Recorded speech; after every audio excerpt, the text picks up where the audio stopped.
Hello and welcome to the Powerful Personal Brand Podcast, where my guest and I share tips to help and inspire you to build a great personal brand to increase your visibility and authority. I am your host, Claire Bahn, and on today's episode, I am very excited to be joined by Daniel Koffler.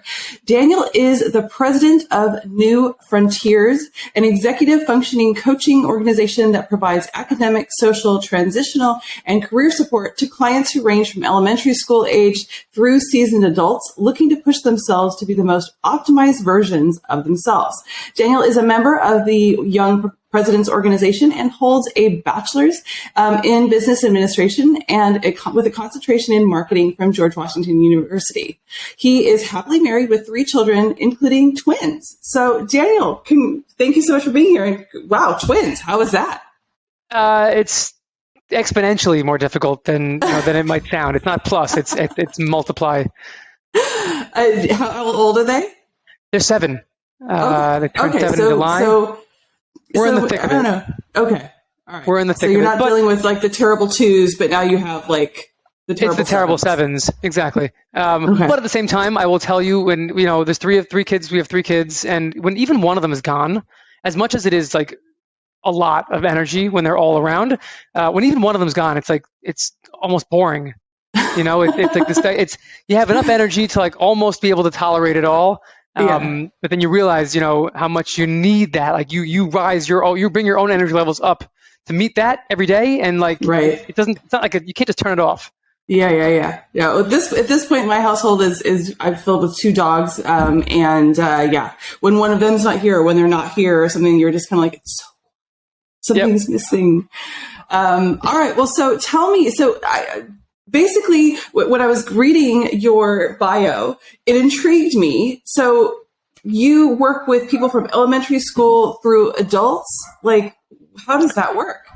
So the foundations of our population are generally like 14 to 26 years old. So like kind of those years where there's constant transitions occurring in life, middle school to high school to college to the workforce.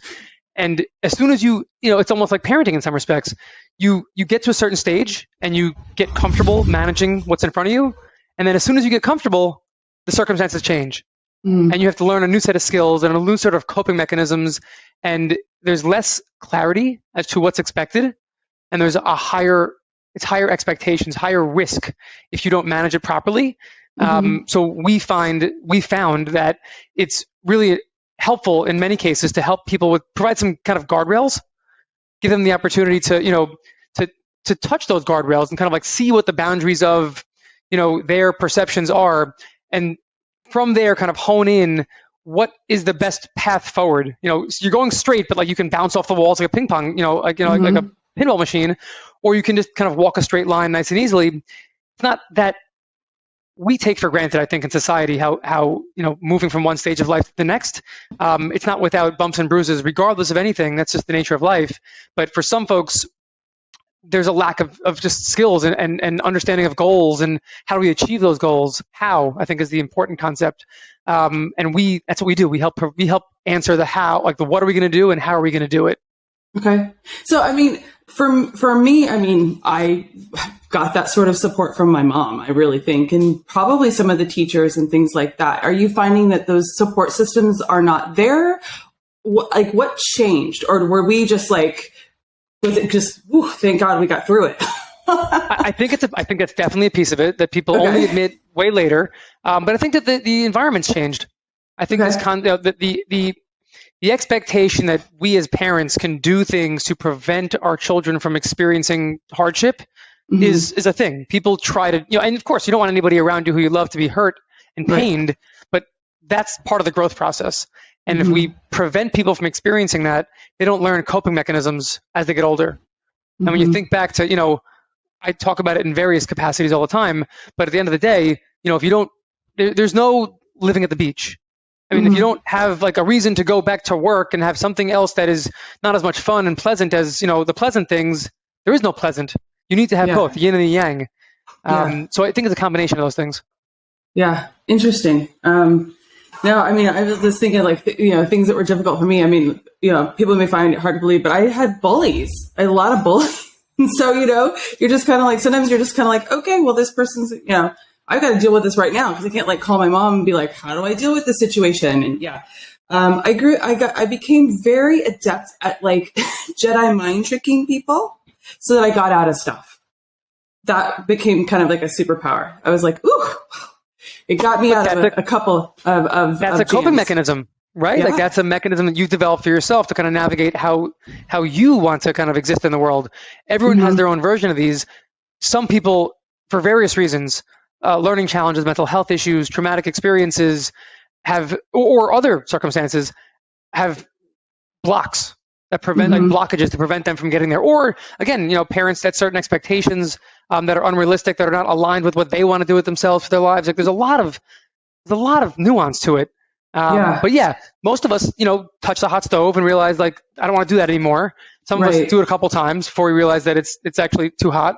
But others simply don't have the skills at a moment in time when society expects us to.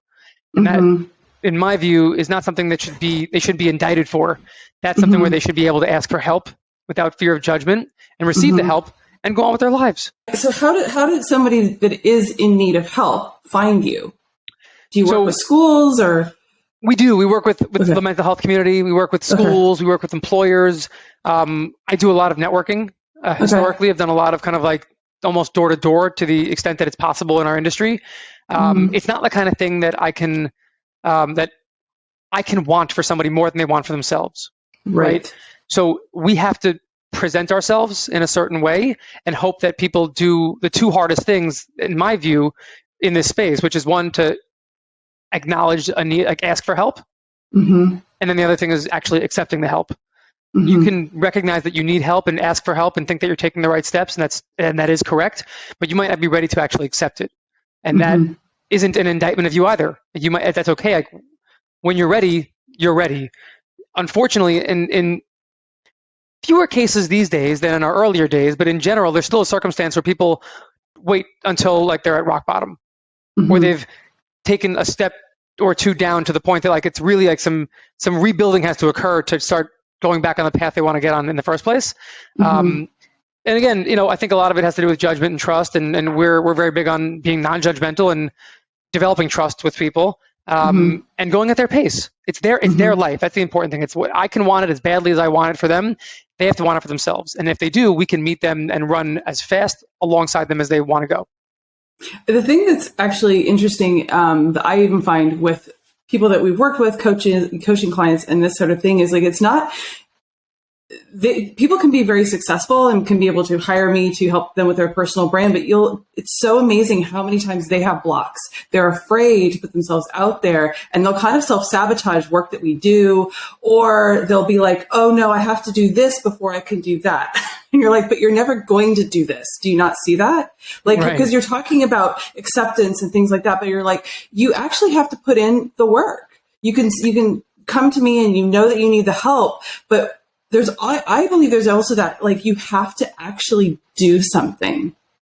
It's super uncomfortable for people. It's unnatural to kind of take those steps. I tell people on my team, particularly like in sales and marketing roles, if you don't go home, like almost embarrassed for like how close you went to that line to try to get someone's attention, obviously don't embarrass yourself, don't embarrass the organization, but you have to really put yourself out there and really just be willing to accept defeat 4 out of 5 times, every times a day, like weeks, months, like years of that.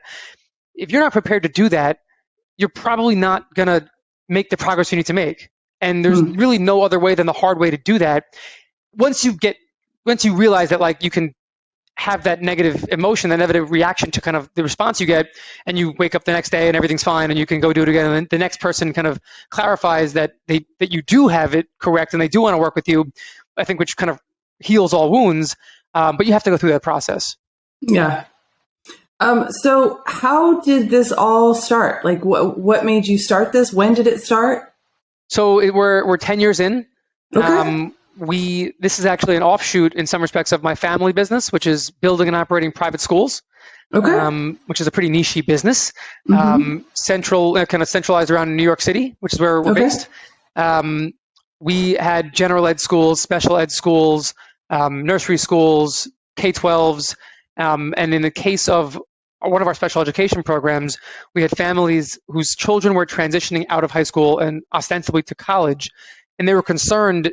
The environment they were in at the moment was a very supportive environment. Teachers are trained a certain way, smaller classroom sizes, etc. When they go to college, that's not how it works anymore. Mm-hmm. And there was concern about how are these young men and women going to transition successfully to and through college. And so we designed this coaching program to help support them on that journey. And through that, some of these young men and women had siblings, and the parents were like, well, could you work with our siblings who are neurotypical because you do so well in this situation? But it seems like it's the same kind of general foundations that you're working on. Sure, we can. And then what if we started working with kids who are younger, like in high school, and really develop these skills earlier? And today we have, I think at the moment, over 365 clients across the country. And historically, they've represented 41 states, 5 countries, coaches, 70 or 80 coaches around the country as well. And we work with folks as young as 6 through 75. Mm-hmm. The circumstances, Amazing. Are individualized for each person, of course.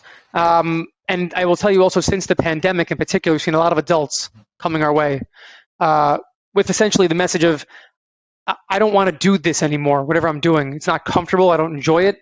But I guess parenthetically or even directly, I don't know what to do. I don't know how to do whatever the next thing would be. And I have a family, I have employees. Like it's a high risk to kind of make an adjustment. And I think that the combination of somebody non-judgmentally kind of supporting them through that journey and developing strategies with them, as well as holding them accountable to the outcomes and the goals that we help set together, is a magic formula.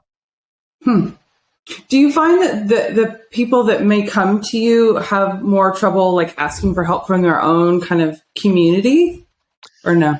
In some cases, I think that the closer a person is, so you mentioned parents earlier, there's an emotional connection with a parent, right? So it's not just a simple, in some cases, listen, some parents, many parents are doing the absolute best job they can and the best job that anyone could ever ask for. But when there's an emotional piece, and if a young man or woman has been struggling for years and the parents are just exhausted and they, you're a parent, you're not imbued with the skills to raise a child. You figure this out as you go the best you can. And the same thing applies in some cases, actually, people won't admit this, but like in professional circumstances, you run a business, you try to manage people, like you just do the best you can, and you think you do what kind of makes intuitive sense as you learn. So I think that in some cases when there's an emotional connection or a higher risk, like go to your boss, like if you expose yourself in some ways, like then it's out there. Whereas a third party, in particular, one who's trained in how to manage this kind of stuff, can be much less emotional and much more kind of like tactical and strategic. I mean, it's great that something like that exists. I mean, I do feel like I've been lucky in that I've had a lot of support that I did feel comfortable going to that wouldn't be judgmental. It's funny. My husband always jokes that my mom was like a hippie. So she was just like, love and just whatever you want to be, honey. Sometimes it was like a little like, come on, give me some direction. But at least I always had a lot of love. There was never like a lack of love. But sometimes the direction was a little hard. So I found that I've got help in the direction of like what to do with my life in other places. But I would often ask or get guidance sometimes when I didn't even ask for it. So I feel like I was lucky in that respect. I don't know that it's unusual, but it's not.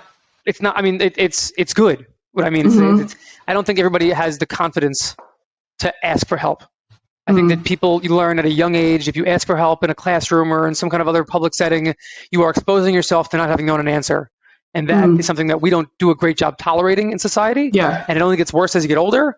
And that, you wouldn't call that trauma in comparison to like losing a parent or, getting into like a terrible accident, but it can have an effect, like a slow burn effect that can kind of adjust your trajectory as you get older and can really turn into, an issue that has to really kind of be like uprooted and then, reestablished as an adult. So it's funny. It's totally off subject, but it reminded me of something. I don't remember where this happened, but in math, at some point, I missed a class or something that was very important for geometry, trigonometry, calculus, and I just started kind of like not getting it. And I got into college, and I wasn't doing really well. I hired a tutor.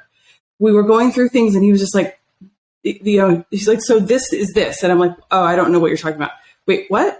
So we figured, I can't even remember what the thing was, but there was this one piece that once he put it in, I was like, oh, now.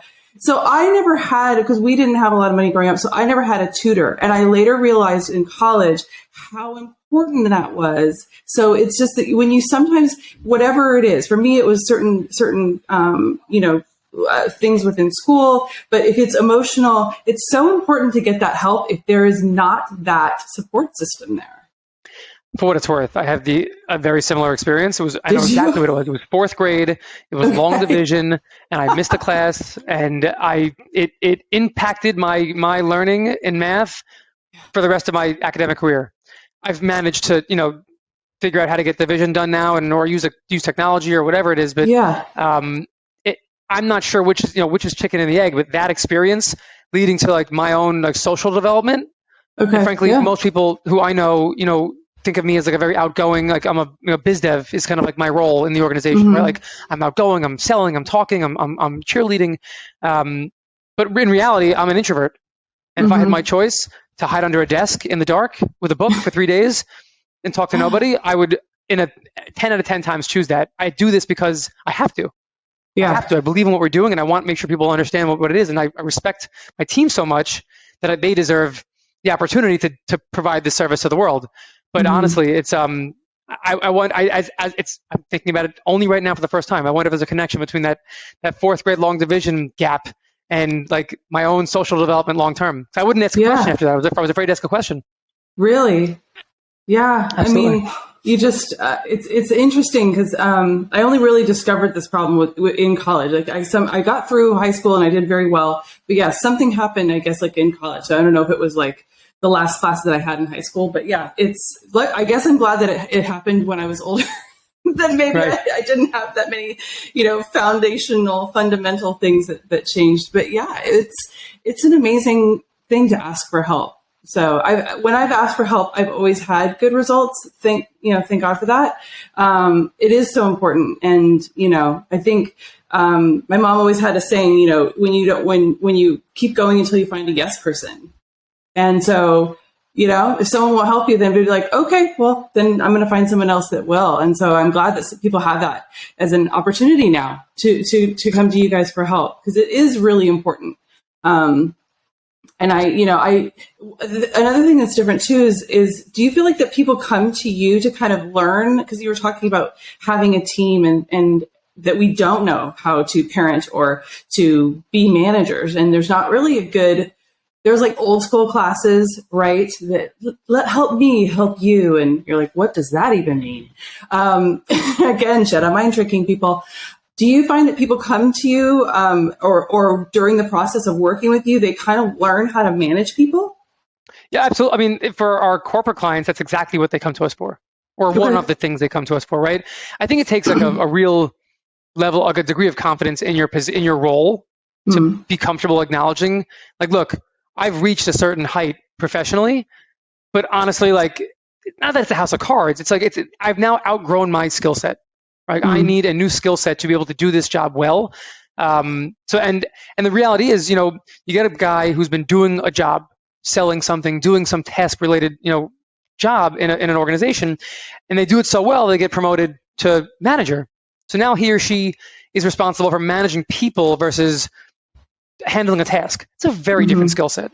Right. And we don't, most organizations don't have the time or the resources to train people on those things.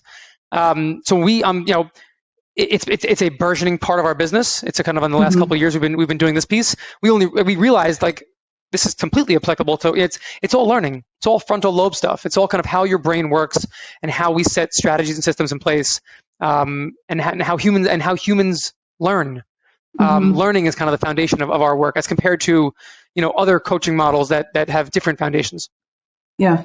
I hope that corporations, I mean, I remember like my very first job, I was working in financial services in New York City. And my corporation paid for me to go to a project management class. So, probably not super cheap and things like that, but like that for some reason was valuable. And I hope that people start taking it into, that you need to train people on how to manage people, because it is a skill and it's not something that people know how to do. And you can really hurt somebody. That's, I definitely had that. My very first jobs, there was some mean people and they did not know how to manage people. And I kind of learned I don't want to do that, so I'm going to do something different. And so I did basically, I have to do the opposite, because I don't ever want to treat someone like that. So I think hopefully people will do more of that. So I think there's a definite need. Well, I mean, I know there is. And I'll tell you, like the example you gave where you were kind of, your organization paid for you to get that training. We are one of the folks that one might bring in to provide that training, right? Yeah. But I also, and I think that some people do it, for selfish reasons. You describe like you don't want someone to behave a certain way. You don't want to treat a person that way. You don't be treated that way. So you want to do it differently. I think that a manager needs to think about, am I going to be able to have longevity in this organization? Is this organization going to grow with me at the helm if I don't provide this kind of support? Mm-hmm. And in particular, these days with where the current work model is moving towards, you have to be more responsive to people's, qualitative metrics as well as quantitative. It's not just like, can they hit their sales targets, which sure, it's important. You're at work for a reason, but also, this quiet quitting trend and this 5 to 9 thing, all these kind of conversations happening in the background about how people want to spend their time and what their relationship to work is. That's not going away, I don't think. And, you have two choices.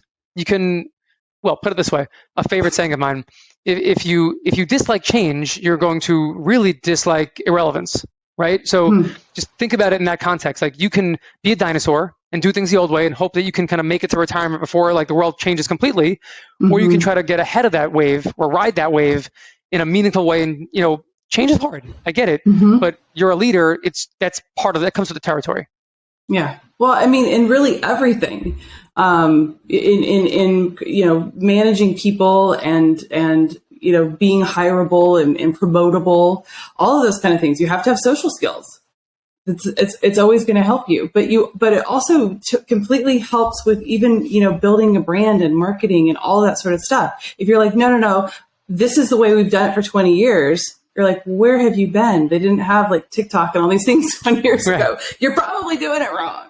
So you have to change. I mean, that actually is a very much a reoccurring theme in this podcast is you have to be able to pivot. You have to be able to adapt, because you will not be successful. I mean, maybe like you said, you could just be like, okay, if I could just make it 5 more years until I retire, it's worked this long, but it may not work.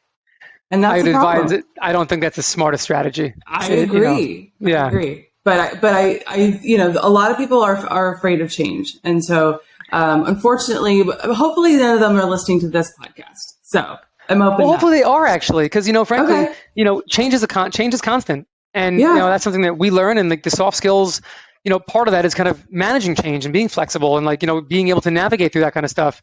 You can't stop that.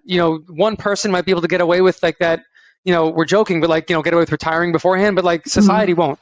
It's not going to work, across the larger population. Yeah. No, you're very passionate about that. You're like, no. So I love that. So I mean, there's so many things that people can kind of like take away from this, but I would love to kind of give really a concise, like 3 tips that somebody can do right now, that you want to give based on I kind of throw it out to you. What 3 tips do you want to give? So, I mean, listen, I think there's a couple of kind of like key themes. And for what it's worth, just to preface this, we spent some time in our organization reestablishing or clarifying our core values. I think it's a really important piece. Personally, professionally, like, who are you? What do you stand for? Yeah. If you, don't believe in oil and gas, don't invest in oil and gas, right? Like, figure out an ESG investment opportunity. Authenticity is important, perhaps to a fault. I'm authentic. It rubs some people the wrong way. If you think about, but then again, like, so are a lot of people who, if you want to climb a certain ladder, like, you have to do that. You have to be willing to make enemies or be off-putting to some people, hopefully for the right reasons, hopefully because you're so positive and focused on the right things that people who are negative, are dissuaded by you. But like, authenticity is critical, regardless of what you're doing, at home, at the office, with your children, with your friends. And that becomes more and more important as you get older, because who has who has the mental capacity to manage like a cast of spinning plates when you're lying to everybody else and yourself about like who you want to be, right? That's just not a successful strategy. I think that, and I mentioned it earlier, you know, kind of like the wave of where the new generation is coming from, like this, you know, work to live versus live to work theme. At least that's how I think about it, because I was raised in like a live to work sort of mentality. I wore a suit every day for 10 years. I have like a whole rack of suits that are all custom that I don't wear anymore. I can't even give them away because they're my specific size. But you know, I don't think that is the most important thing. I think that you should be able to work, do something you love, or that you enjoy, you feel is valuable, but have a life, like have something interesting. That yin and yang, I think, is really important. I'm not sure if that's the right way to describe it, but for me, it's like I am hectic all day long. My chest is like caving in because I'm so busy and I can't breathe. I can't go to the bathroom.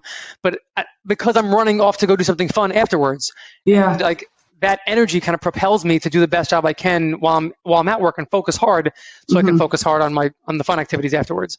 I think that is super important. And I think that if you do run an organization, as like a third concept, and even if you're just a manager within an organization, the idea of like servant leadership, the idea that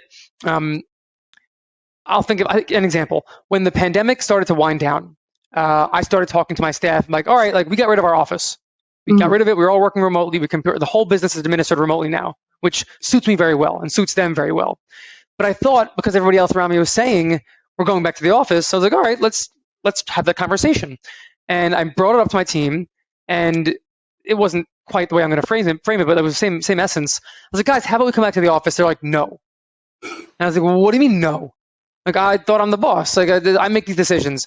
And the kind of implication was, look, if you really want to force this down our throats, I guess you have the right to, but then you also have the privilege of doing every job yourself, right? Like, do you really want to push this issue? Like, how big is your ego?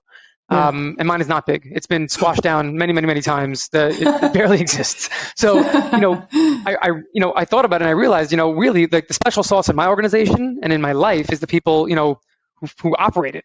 It's the coaches, the supervisors, our admin team, the ones who are actually doing the work. I'm trying to promote it and celebrate it and provide them the resources they need to get the work done.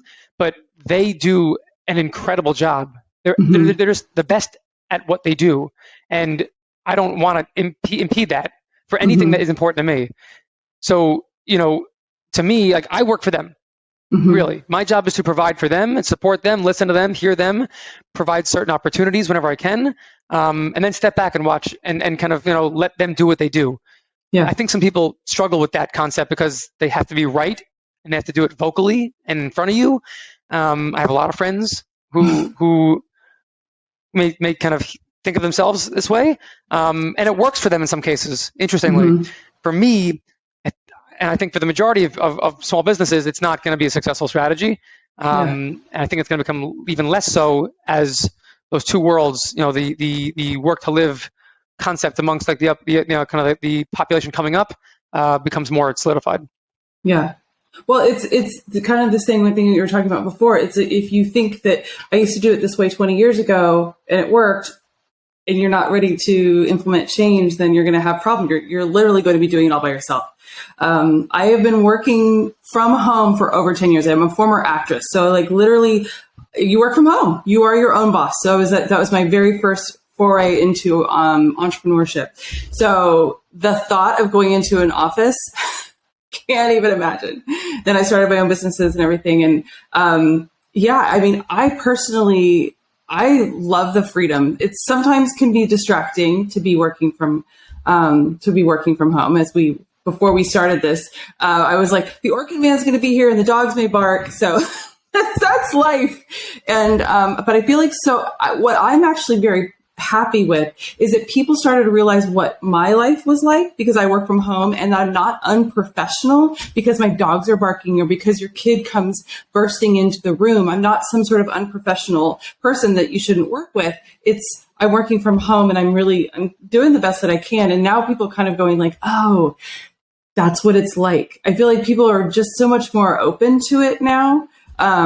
So I'm happy to hear that. I love working from home. I can't imagine. But it doesn't like you're working from home now. I'm not. I'm in my office. I have like a WeWork-esque, like a co-working space in Brooklyn, down the block from my house. Nice. It's terrific. I need some space to kind of leave my things in a certain place and not have them be moved or broken, which is what happens in my house. So this works well. But sitting in an office for 16 hours a day with somebody looking over your shoulder just to demonstrate that you have the stamina to kind of to be hazed the way that they were 20 years ago, is a very outdated model. Despite some people kind of hanging on to it. Yes. And I definitely feel that's a very New York model too. Well, there's a lot of real estate and finance, types in New York, and there's, listen, in some of those industries, like it does require, a different level of work. There's a lot of opportunities, it's big numbers. Like I get that, and I respect that. Same time, just for me, we have a lot going on, and I'm able to manage it the way I'm able to manage it, and very happy to do it that way. Yeah, no, so you said something about how being authentic, and you said, I'm very authentic. So, because basically my very first job out of college pretty much was in New York. I had like something for 6 months before I moved from Texas to New York City. And so I really feel like my management style, how I am, is very kind of New York. I cut to the chase. Like, you're not going to I don't have all these LA, oh yes, we have to do this. And all these platitudes that never lead to anything. New Yorkers just cut to the chase. Either I like you or I don't. You're probably going to have an idea at the end of the hour or whatever it is. I never thought about it as being authentic. I just kind of was like, it's like a New York thing. And I'm just like, I always appreciated that. And I tell my team this, and sometimes when I get into a coaching call, I'm like, just so you know, I'm very I'm a straight shooter. I'm not a jerk. I'm not going to be mean to you. But I'm really going to be honest because I think that's what I'm here for. So I actually love it. And I bet it's probably because you grew up in New York. It's probably, I'm multi-generational New Yorker, so it's in my blood. I think it's the highest form of respect. I think that kind of letting people know where you stand, rather not trying to pretend that everything's okay all the time, I think is inauthentic and disrespectful. People deserve the respect of knowing, look, here's where I am. You may agree with it or not agree with it. Some people take it, kind of mask authenticity with jerkiness. There's a very clear line between the two. But I think it's really important on an interpersonal dynamic, and certainly within my organization, and our clients, and how we administer things amongst ourselves, to be direct. We don't have a lot of time to do everything. You have to use that time wisely. And we're executive function coaches. Time management is a big thing for us. So be respectful of people's time. Be respectful of people's, perceptions of you. I think and so authenticity is critical. Yeah. Well, it's funny because I'm multi-generational Californian. Take what you will with that one. But I actually was always very much as a straight shooter, and people were like, "Oh, Claire, you're so abrasive," And then I went to New York, and I was like, "I found my people." No one's been out of shape. I mean, just being honest. Come on, right? I would much rather someone say, "Oh, you have lipstick on your teeth," or something, rather than not. Come on. All of a sudden you go to the, go to the bathroom and you're like, oh my God, why didn't anyone tell me? I was sitting there. I've spoken to 4 people already tonight. Yes. Why didn't somebody tell me? I always say only a true friend tells you there's a black seed stuck in your tooth. As uncomfortable as it may feel for some people to make that, to point that out, it's much worse to be the person who let your friend walk away and talk to the next person looking this way. So it's actually funny. This came up. We were, I have a stepdaughter. We were eating in New York City with my husband and one of her best friends. And we're sitting there, and all of a sudden her best friend goes, "You have an Eskimo in the tundra." And I'm like, "What?" That was her code for saying you had a seed in your teeth. So if you're at a restaurant, you'd be like, "It's not in your teeth." You just be like, "You have Eskimo in the tundra." And people are like, "What?" And then you're like, what? Go to the bathroom, check it out. I hear that and I think about that and I'm like, honestly, I'd probably just say, get that thing out of your tooth. Okay. Just jam it in there. Just at this point, not too old to change, but it works. It hasn't failed. It became a kind of a family joke.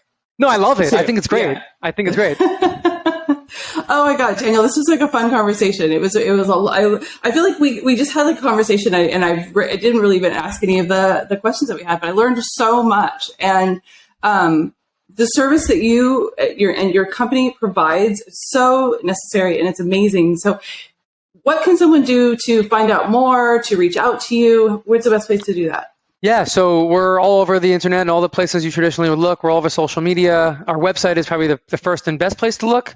It's www.nfil.net.